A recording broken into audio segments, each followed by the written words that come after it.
Hello YouTube friends and welcome to my channel. If you're new here, my name is Deidre from Our Upcycled Life and I do lots of thrifting, upcycling, repurposing, and DIY content. And today's video is a collection of some of my favorite junk upcycles and trash to treasures. I've put a compilation together of some of my favorite shorts. So I hope you enjoy, and if you'd like to see any of the videos in their full length, I'll put the link down below in the description. Enjoy! Check out the chippy paint on this old antique table leg. Isn't it beautiful? And I found these hooks in the scrap metal bin.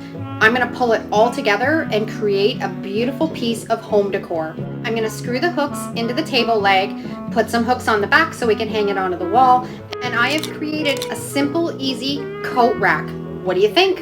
I had a friend that gave me 3 buckets full of spindles. I've been trying to think of so many different ideas of how I can upcycle them. I've come up with some really great ideas if you go back and you look at some of my other videos, but I thought this one was really cute. I'm going to drill a hole, add some faux greenery, and then that's it. This is seriously so easy, and I didn't even paint them because I love the colors of them, and I'm turning them into little vegetables. Drilled a hole in the top, adding some faux greenery, and then I'm just going to put them all together in a bucket and display them. You can see how this would be really cute for Easter if you painted them all orange and turned them into carrots. But I love the colors that they are. They look really great in this little basket. Simple upcycle. I am a collector of junk. I'm never quite sure what I'm going to do with it. I set it aside until I find some inspiration. So you should check out what I did with this old piece of wood, a rusty rake, and a piece of old chippy painted baseboard. I put some penetrating oil on the piece of wood, and I'm going to seal up that chippy baseboard with some matte polyacrylic sealer. I'm going to put some glue on that piece of baseboard and then nail it onto that piece of wood. I always try to achieve this chippy paint look when I'm doing my painting techniques, so when I found this baseboard that was already chippy, I fell in love with it. I found this rusty latch and it worked perfect. I'm going to screw it onto that wood because my rake fits right into it. And this is what I created. What do you think? Hi, Deidre here from Our Upcycled Life, and today we are upcycling this broken chair. When I find a chair that's broken, I never get rid of it. I dismantle it because I know I can turn it into something really pretty. I took the back spindles and I cut them down to size, and I glued them back into the back of that chair because we're going to use them as little hooks. I'm putting Vaseline all around the outside of the chair and painting over it with chalk paint because when you sand it down, it leaves a really chippy finish. I'm adding a graphic onto the seat using my Mod Podge reverse graphic transfer method. You let that paper and Mod Podge dry for 24 hours, dampen it with some water, rub off the paper, and you're left with a beautiful graphic on your project. I had these 2 spindles, love the color. I'm going to nail them on the top and the bottom of this chair. And I think this is going to look beautiful in a farmhouse kitchen. Nothing better than finding something on the side of the road that you know you can fix up and make it beautiful again. I found this end table and I knew I could give it another life. I took my heat gun and I scraped off all of that stain and the varnish on the top and then gave everything a really good sanding. I wanted to just reuse the hardware, but I wanted to update the color, so I just painted it a matte black and then I sealed it up with an engine enamel. That makes it really durable. Painted the bottom of the cabinet and the 2 drawers with my homemade black chalk paint, and it took 3 coats. And I decided to leave the top the natural wood color because it was just beautiful. Sealed it up with some penetrating oil, and then we sealed everything up with polyacrylic sealer. And I just love this upcycle. Okay, so I found this rusty box at a yard sale for 50 cents. I've got the end of these spindles and I have some old CD labels. We're gonna use the paper underneath the labels, the shiny stuff.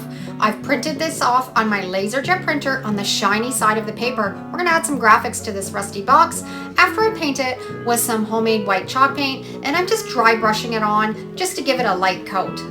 This process of transferring graphics, it will not work on an inkjet printer. You have to have a laser jet printer, but it is magical.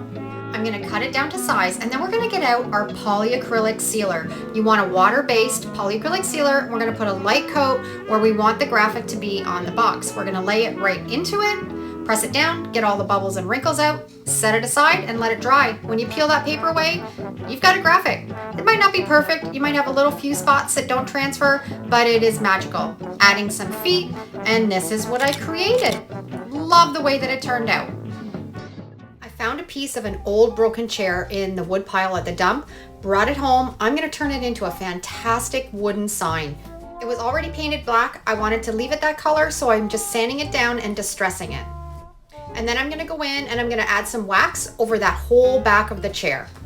I had a piece of scrap wood that I cut for the back that we're going to fit in the middle, painting it with some black chalk paint and then some white chalk paint, putting a little bit of candle wax on too to give it a bit of a distressed look. It's going to fit right in the back of that chair. We are going to do our Mod Podge reverse graphic transfer method with this quote. I'm going to put the Mod Podge on my graphics that I printed on my LaserJet printer and then let it sit for 24 hours and then take some water, rub off the paper. We're going to be left with a beautiful graphic. I'm going to seal everything up with some polyacrylic sealer, nail it onto the back of that chair, and this is what I created from an old piece of a chair from the dump. I've got a fun upcycle for you. I have this old dresser drawer and a broken teapot that's missing its lid, and I'm going to upcycle it.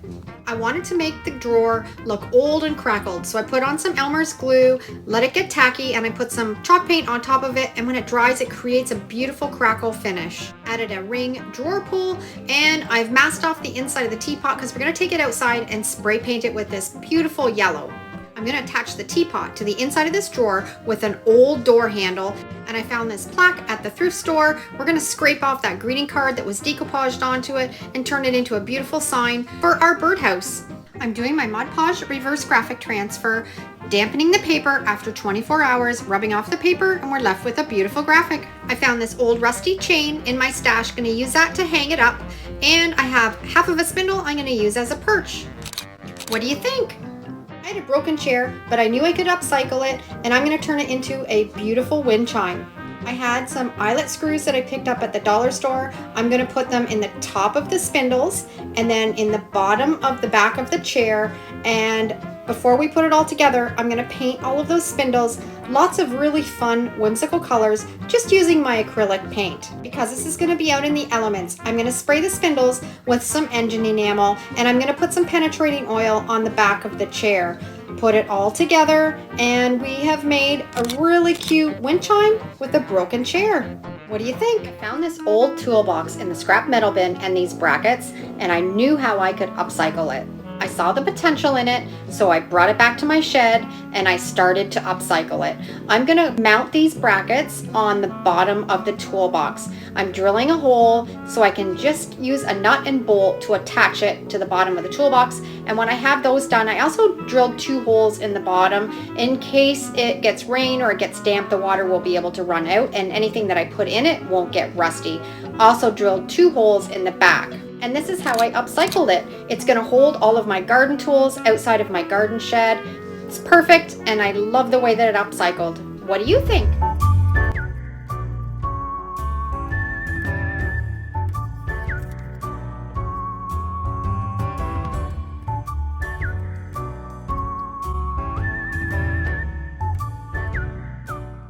Thanks for watching today's video. And if you love this video, I'm sure you'll love either of these next 2. Thanks for watching. Have a great day, and we'll see you in the next video. Take care.